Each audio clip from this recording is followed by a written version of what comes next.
Today on MSP Zone, the Q1 MSP report card, cyber consultants continued, and AI versus automation. Don't want to miss it. Coming up. You're entering the MSP Zone, a podcast for the managed services community, covering news, analysis, and interviews from around the globe. Elevate your MSP game by staying in the MSP Zone. And now, your host, Charles Weaver. All right, another busy episode, but lots of good stuff. And we're going to take a look at the first quarter, which we've officially wrapped up now. And we've got some actually really good data to talk about on exactly how did Q1 end up for the MSP profession, and what does it look like for the rest of the fiscal year. And some good stuff for you, so don't want to miss that. Then we're going to talk about cyber consultants. It had a really funny email from one of our members who had a run-in with a cybersecurity consultant. And, you know, I don't want to bring up an I told you so moment, but this is super funny, and you're going to want to stick around for that. And then finally, we're going to end up with a conversation and more of a debate around artificial intelligence versus automation and what those two technologies mean for the future of managed services, what MSPs ought to know about each one, and maybe what strategies you ought to start thinking about for the future relative to AI compared to automation, because they're not really the same thing at all. And we'll talk about that. So first off, Q1 performance report card. How did we do? So we have the MSP Alliance Inspire group, which are, as many of you know, are MSPs who have been through the MSP Verify certification program. They've been certified, and they get together and I don't even call it a peer group. They are peers to one another, and they get together and they're a group, but I don't know. They don't like calling themselves a peer group. They're a group. I don't know. And they're inspired. That's what they like to call themselves. Actually, they call themselves a lot of funny things that aren't for public consumption, but that's for another episode.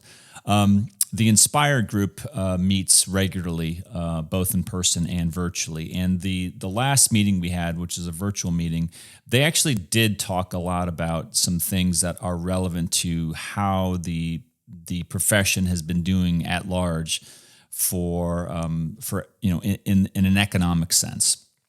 And now that Q1 has completed, we've got some data that is interesting and we'll talk about, and it's data from all over the sector, different sectors. And we're going to try to piece together some analysis that hopefully tries to make sense of what we've been seeing. Because, are we in a recession? Are we not in a recession? Is the stock market up? Is it down? Is inflation impacting us? Is it not?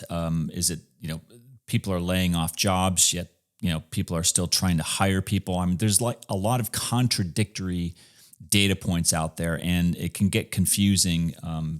And I don't blame you if you're confused. So it's confusing to me too. So I'm going to try to make some sense of this. But what the Inspire members had to say, this is pretty much uniformly across the board, is that Q1 represented a period of strong demand.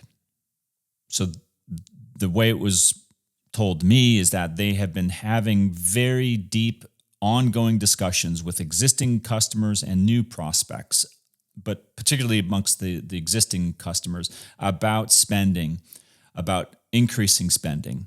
And specifically, I'm talking about discretionary projects, or I'm not talking about managed services spend here. This is a constant, right? When MSPs talk, they talk not only about are we closing more managed services deals, but they're also talking about are we getting new projects in the door, and are those types of customers spending money.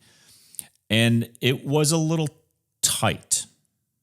What does tight mean? They were talking about spending to the MSP, but they weren't actually pulling the trigger yet. They were delaying some of those discretionary projects to later on. It's not spending, you might say. Well, not spending is not spending. True. managed services, there's no reason to believe, and they did not indicate at all that managed services revenues have dropped.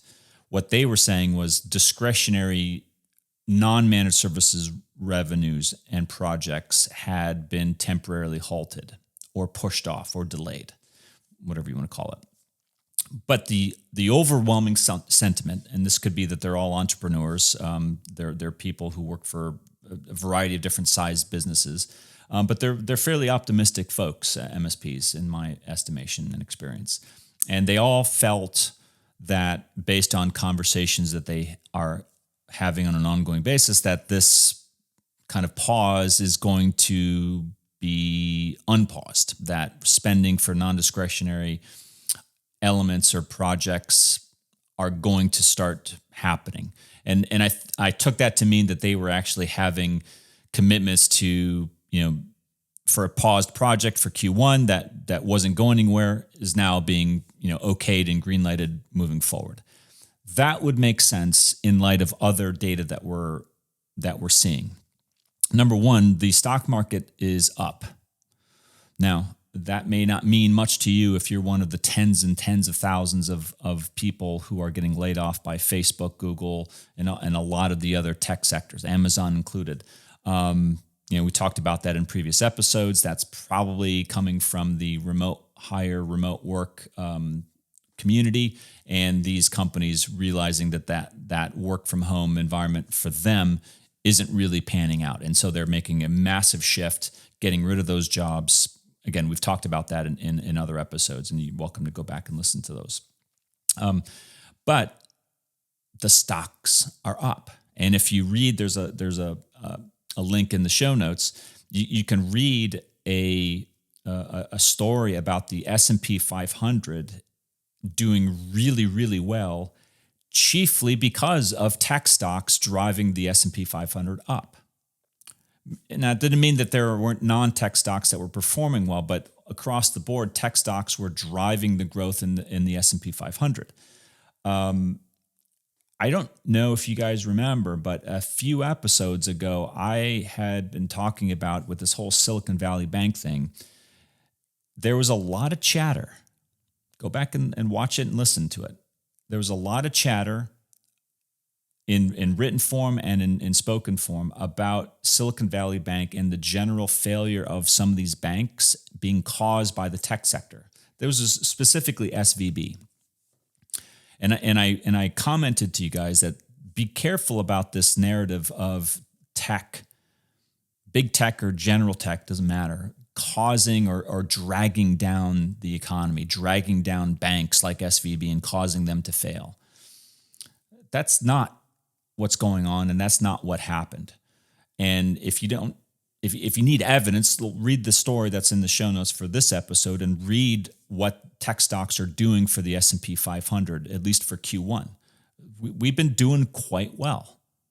And again, not all of it, but a lot of it certainly could be attributed to how tech public companies are performing financially. And that's good. But it also jives with what we're seeing from the MSPs, who are saying, you know what, things were a little bit slow in Q1, but Q2 and beyond, they're really looking much better. Things are starting to free up.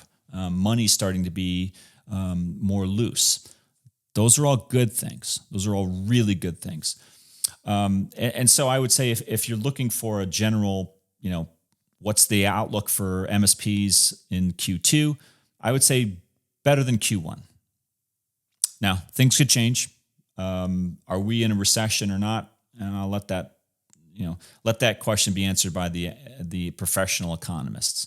I've learned enough to know that whatever the economy is doing really doesn't always have a direct correlation to MSPs. And that's really a tricky thing, because you can't look at the stock market. You can't look at the unemployment rates. You can't look at anything out there and say, oh, well, that's also having a positive or a negative impact on MSPs. It impacts the MSP market in very strange ways. Meaning bad news does not always correlate to bad news in the MSP community. Good news doesn't always correlate to good news in the MSP community. strange, but it's true. So anyway, I would say we're doing pretty well. I would say Q2 2023 is looking pretty solid from the MSPs. Everybody that we talked to on that Inspire group meeting really, and elsewhere, right? Not just the uninspired MSPs out there that we talk to are equally enthusiastic about what Q2 and the rest of the year is holding for them. So all in all, it could be worse, but I think we're looking pretty healthy for the remainder of the year. On to our next topic. Got an email from an MSP, and I'm going to ask them to come on to the program to kind of talk a little bit more about this experience that they encountered. And I'm going to give you a little bit of a tease, but this is all going back to multiple episodes over multiple years, where we have been talking about this general movement in the cybersecurity consulting class or community, who are predominantly pushing CMMC and NIST. Nothing wrong with those frameworks, but we've been talking about this group that is suddenly emerging on the scene, and they are inserting themselves in somewhat dangerous, my opinion, dangerous ways in between MSPs and their customers. And I don't want to repeat all of what I've said before. You can go back and listen to that. In the past, there wasn't any video back then, in case you're wondering, but we've got audio for that. You can go back and listen to those episodes. And it's always nice to hear validation from the field, as I call it, right? An MSP comes out and says, "Hey, this is I've seen this.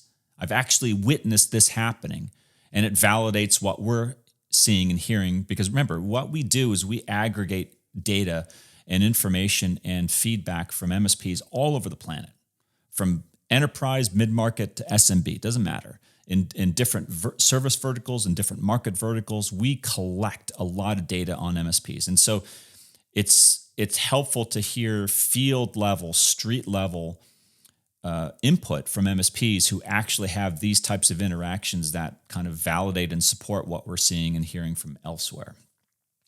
So an MSP goes to a cybersecurity conference. All right, isn't that the start of a great joke? An MSP goes to a cybersecurity conference and meets a cybersecurity consultant.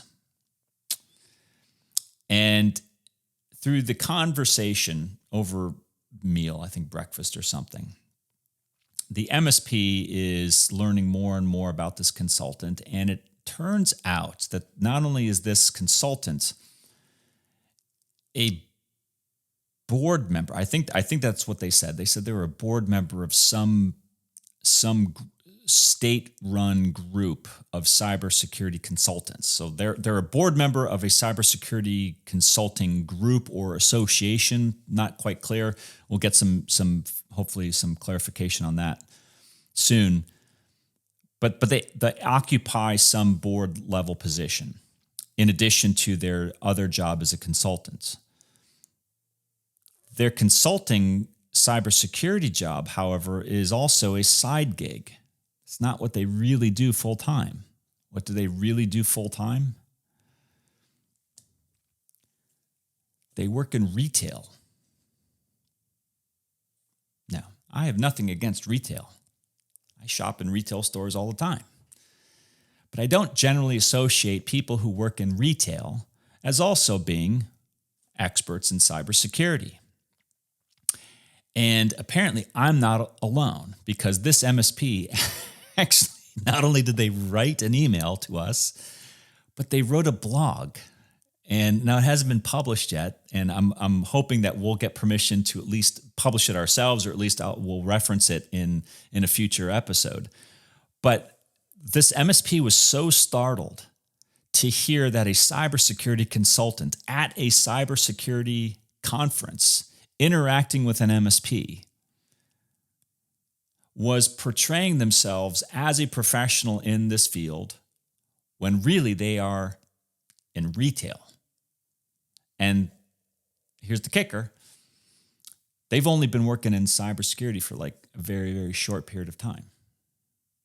Now, I know some of you are out there saying, Charles, how is a youngster, how is someone mid-career wanting a change ever going to get a break if we don't accept new people into the profession?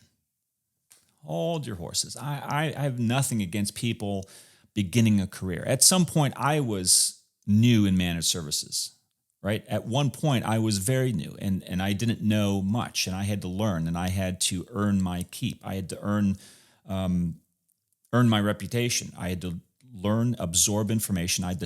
I talked to hundreds and hundreds and hundreds of MSP business owners to even start to feel comfortable understanding the MSP market. So I get breaking into a new area.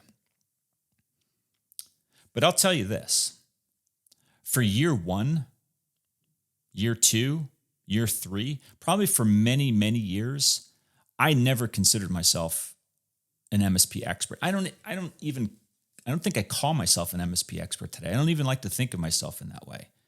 I study MSPs a lot. I've got a lot of time invested in managed services companies, as would be obvious.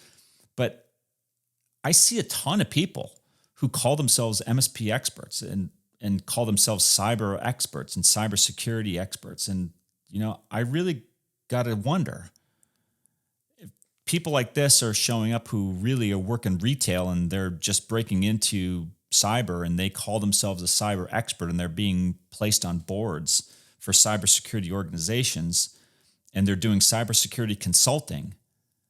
That's a problem. And the MSP who emailed us thought it was a problem. The problem they thought was how are my customers ever to properly judge and evaluate a consultant if they all call themselves an expert and yet their expertise apparently comes with only a few months of experience. That's crazy. You can't operate in a world like that. That makes no sense. And look, I'm not talking about things that haven't been discussed for hundreds of years, right? That's why you have trades. And the trades in, going back probably 1,000 years or more have had ways to develop apprenticeship programs where if you want to break into things like, being an electrician or working in the electrical field, there are ways that you can do it. If you don't know anything about electricity, you can work your way into that field and begin to earn your keep and become progressively more and more familiar and more expert in that field of electrical work. The same with construction, same with engineering, same with legal, same with medical, right? Managed services. We've been working on this for a long time. Now organizationally, that's where our efforts have been focused, not individually. But these cybersecurity consultants who are individuals at their core, right? This is a problem. I've been saying it's a problem because, and you say, Charles, why is it a problem? What's the big deal, man? So an MSP runs into a cybersecurity consultant at a conference. So what? The so what is if that consultant ends up talking to this MSP's customer and says, you know what? I think you ought to stop listening to that MSP and start listening to me. Is that good or is that bad for that customer?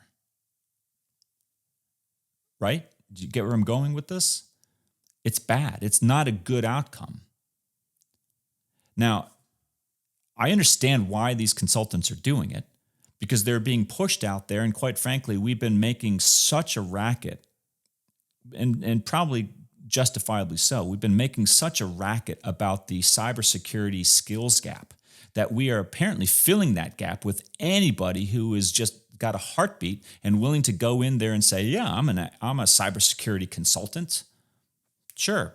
Am I a cybersecurity expert? Why not? I'll call myself an expert. It's a problem. I don't just see it. This MSP saw it. and I know a lot of you out there see it, because I've talked to a lot of you MSPs, and I've talked to a lot of you MSPs over the last 3 years who have seen these consultants start to wedge themselves into your relationships with your customers, and have been very destructive, very disruptive, not helpful. And believe me, if the guidance that we were seeing from cybersecurity consultants was good, I'd be the first one to say, MSPs, you ought to up your game, folks, if you want to compete with these consultants. I'm not seeing that. I'm not seeing that at all. And I don't mean that there aren't some good consulting security firms and people out there. That is not what I'm saying. But they are few and far between compared to the mass horde of, probably thousands of cybersecurity consultants that are out there just, coming out of the woodwork saying, yeah, I'm a consultant. Yeah, I'm an expert. What do you need? And, that's unless you have an MSP who can say, this is a problem, right? You clearly don't have experience. You clearly don't have, and that's where we're getting at it, right? It wasn't that this MSP had a threatening experience with this person. I'm imagining, and we'll find out if we get this MSP on the podcast, I'm imagining that this MSP talked enough to this consultant to understand enough that this consultant didn't know what they were talking about. That's my suspicion. Because I know this person, they're really smart, they're technically proficient, they're a good business person. They know this is one of those rare combinations where they actually have good business acumen, and they have, I think this person has an engineering degree or engineering background, and so they have really good, strong technical understanding. And they probably realize very quickly, this cybersecurity consultant expert, they don't know what they're talking about. They don't know anything. They should stay in retail instead of going out there in these conferences, portraying themselves as something that they're not. So what can MSPs do? You can be informed. You can start to say something. I mean, if you don't want to speak publicly about it, if you don't want to go on your Reddit channel and get jumped on by a bunch of people, whatever, email us. Right, we'll keep it confidential. We won't. I haven't mentioned this person's name or his company name. If he wants to come on and voluntarily, talk about it, we'd love to have him. But send us an email if you're seeing these types of things in conferences that you go to. And I know these consultants are showing up everywhere. They're probably even showing up at MSP conferences and events. And if you spot these people, I want you to email us and say, if we're wrong, tell me we're wrong and tell me why. Because then we need to change our opinion. We need to change our guidance. But if we're right, I want to know that as well. And tell us how we're right. Tell us what you're seeing. Tell us your opinion. Now, this MSP was very clear. Dangerous was the word they put in the email to describe this consultant. Dangerous. And they know full well that there are many, many others like this consultant they met at this conference. And so, like I said, just keep your eyes peeled.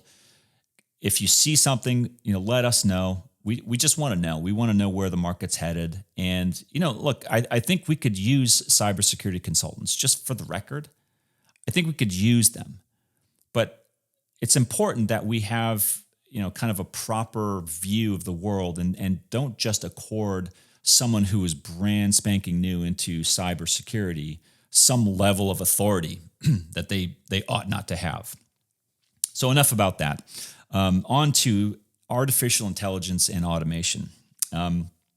We've talked a lot about automation here in the past, and we've talked a lot about the need for MSPs to, as they look to drive down cost, just as for the last 3 years through the pandemic, particularly, the cost of cyber security talent has gone up. The cost of technical talent in general has gone up. maybe I think it's leveling off now. What are some ways that MSPs could be reducing their service delivery costs? And we've historically said automation is the way to do it. Now, automation is the objective. You could say that artificial intelligence, machine learning, things like that are the means to the objective.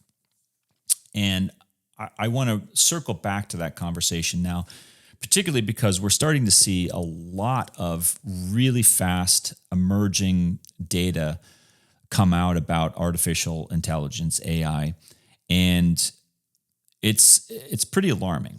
Now, if you don't follow this stuff, that's fine. I'll try to summarize what I've been seeing and what I've been hearing. And if you follow people like Elon Musk, he and about 100 other people, I haven't read the letter, but I've heard about it in general. And the concept behind the letter is that they signed, hey, nations of the world, we ought to stop, like right now, stop development of AI because it's already in a short period of time reached a place where it could do some real damage.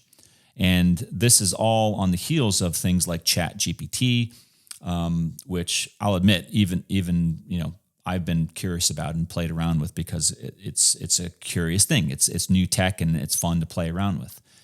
But the idea that AI could actually become dangerous faster than we would even recognize its capacity to be dangerous is a problem, because it's a question of control. It's a question of can AI be managed? Can it be controlled? And in our context, can it be controlled and managed by an MSP versus the other way around? All right? That's the risk. That's the ultimate, we don't ever want to go there scenario. And, if MSPs are going to look at AI and I know it's already there, right? So I know MSPs are already dabbling with AI because it's already seeping through in forms like some SOC and SIM platforms, right? Some EDR, XDR platforms are starting to dabble in AI for better, deeper levels of scanning and monitoring of security-related events. And I think that that's a good thing. I would say machine learning is a term that I've heard a lot from the engineering teams at some of these SOC and SIM as a service platforms. They maybe they knew this before, but they have always, and by my recollection, used machine learning as a term kind of compared to AI. But what are we to do as a profession with AI moving forward, and does anything need to be done at all? I think we do need to be concerned about it, and I think that there are some things we need to study and ask right now, starting with MSPs need to talk to their vendors who are using AI and talk to them about safety, risk, data privacy. A vendor that uses AI is to be treated no differently than they would a vendor who doesn't use AI. That is to say, they go through the same level of scrutiny. Now, if a vendor that you use uses AI, you have extra reason perhaps to be concerned and to ask for information, but you should still do the same level of due diligence, the same level of review on that vendor compared to a non-AI using vendor. Make sense? If you were going through MSP Verify, or even if you were going through Cyber Verify and you weren't getting a report, you would still be encouraged and asked about your third-party external service providers or your vendors, to put it in layman's terms. And you would still be asked, well, what level of access do those third-party vendors have in your environment and your customer's environment? And especially if AI is involved now, the question has to be asked, what level of access does that AI have, and what can that platform do? What can it do that you aren't aware of or you aren't approving? Right? And that really is It's the comparison and the distinction between AI versus automation. I think every MSP ought to be already involved in automating as much as you can in your MSP service delivery practice, which is not to say that you are replacing people with machines. I am not suggesting that at all, because one of the things I've realized, and I think people are there's content being created right now about AI producing a lot of stuff on its own that still is incomplete. It's still unpolished. It still needs a human to look at it and to evaluate it and to edit it, in the form of like writing text, producing video, producing audio, what have you. And the same is true with managed services. I think whatever AI does, there properly should be people at some level of review doing oversight on any technology, including AI. But automation is a separate issue. Automation is a question of, can you use technology to force multiply, maybe 10 times the number of people that you actually have, and use technology to perform things at a level that you couldn't otherwise do without that headcount.